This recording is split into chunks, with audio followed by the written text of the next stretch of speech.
2026లో India ఋతుపవనాల అంచనా ఎలా ఉంది? దాని ప్రభావమేంటో ఇప్పుడు చూద్దాం. భారత వాతావరణ శాఖ అంచనా ప్రకారం ఈసారి వర్షపాతం దీర్ఘకాల సగటులో 92% ఉండనుంది. ఈ మ్యాప్ చూస్తే దేశంలోని చాలా ప్రాంతాల్లో సాధారణం కంటే తక్కువ వర్షపాతం పడే అవకాశం కనిపిస్తోంది.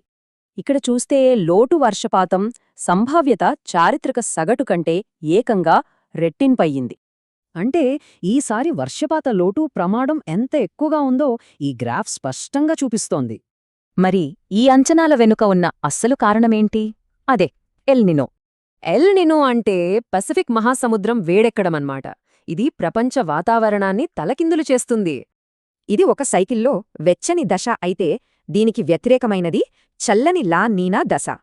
సముద్రం ఇలా వేడెక్కడం వల్ల మన దేశానికి వర్షాన్ని తెచ్చే ఋతుపవన గాలులు బలహీనపడతాయి. దేశానికి దాదాపు 70% వర్షపాతాన్ని ఋతుపవనాలే అందిస్తాయి. వ్యవసాయానికి ఇవే జీవనాధారం. ఇప్పటికే మన దేశంలోని సాగు విస్తీర్ణంలో సుమారు 68% కరువు ప్రభావిత ప్రాంతమే. ఋతుపవనాలు దెబ్బతింటే వరి, పత్తి, సోయాబీన్స్ లాంటి కీలక పంటల దిగుబడిపై ప్రభావం పడుతుంది. ప్రభావం కేవలం పొలాలకే కాదు, జలాశయాల్లో నీటిమట్టం తగ్గి జలవిద్యుత్ ఉత్పత్తి కూడా దెబ్బతింటుంది. సరే, పొలాల్లోని ఈ కరవు మొత్తం ఆర్థిక వ్యవస్థను ఎలా కుదిపేస్తుందో చూద్దాం. ఎకనామీలో వ్యవసాయం వాటా 18% అయినా జనాభాలో దాదాపు సగం మందికి ఇదే ఆధారం. పంట దిగుబడి తగ్గితే ఆహార ధరలు పెరుగుతాయి. ఇది నేరుగా ద్రవ్యోల్బణానికి దారితీస్తుంది. ఈ ద్రవ్యోల్బణాన్ని కంట్రోల్ చేయడానికి ఆర్బీఐ వడ్డీ రేట్లను పెంచే అవకాశం కూడా ఉంది. ఇంతేకాదు, ఆహార ఎగుమతులపై ఆంక్షలు దిగుమతులపై ఎక్కువ ఆధారపడాల్సి రావచ్చు.